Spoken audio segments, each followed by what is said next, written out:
కర్నూలు జిల్లా అధ్యక్షుడు తిక్కారెడ్డి సంచలన వ్యాఖ్యలు చేశారు. కార్యకర్తల దగ్గర కొందరు ఎమ్మెల్యేలు, ఇన్ఛార్జీలు డబ్బులు వసూలు చేస్తున్నారని ఆరోపించారు. సొంత పార్టీ కార్యకర్తల దగ్గర లంచాలు తీసుకుని డీలర్షిప్లు ఇస్తారా అని నిలదీశారు. పార్టీని నమ్మిన కార్యకర్తలకు అవమానం జరుగుతోందన్నారాయన.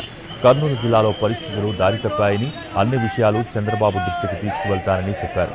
జిల్లాలో ఏం జరుగుతోందో చెప్పకపోతే పార్టీకి మోసం చేసిన వాడిని అవుతానన్నారు తిక్కారెడ్డి.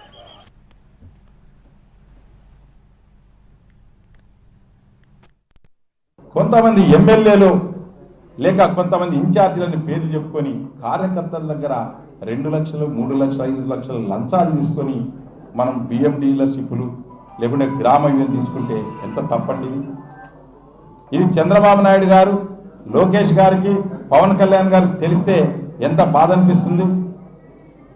మన కార్యకర్తల దగ్గర మనం లంచాలు తీసుకుంటే ఎట్లా అంటే ఈరోజు తెలుగుదేశం పార్టీ కార్యకర్తలు జెండాను నమ్ముకొని జైల్లో పోయినారు. మేమంతా బుల్లెట్లు గాయాలుగా ఈరోజు తిరగబడి మేము ఫైట్ చేసినాం. చంద్రబాబుని నమ్మినాం, లోకేష్ని నమ్మినాం, తెలుగుదేశం పార్టీ జెండాను నమ్మినాం. ఈరోజు నమ్మిన కార్యకర్తలకు, నాయకులకు ఈరోజు ఇంత అవమానాలు, ఇది చాలా రాంగ్ పోతుంది. కాబట్టి వెంటనే మేము చంద్రబాబు నాయుడు గారి దృష్టికి తీసుకెళ్తున్నాం కర్నూలు జిల్లా యొక్క పరిస్థితుల్ని.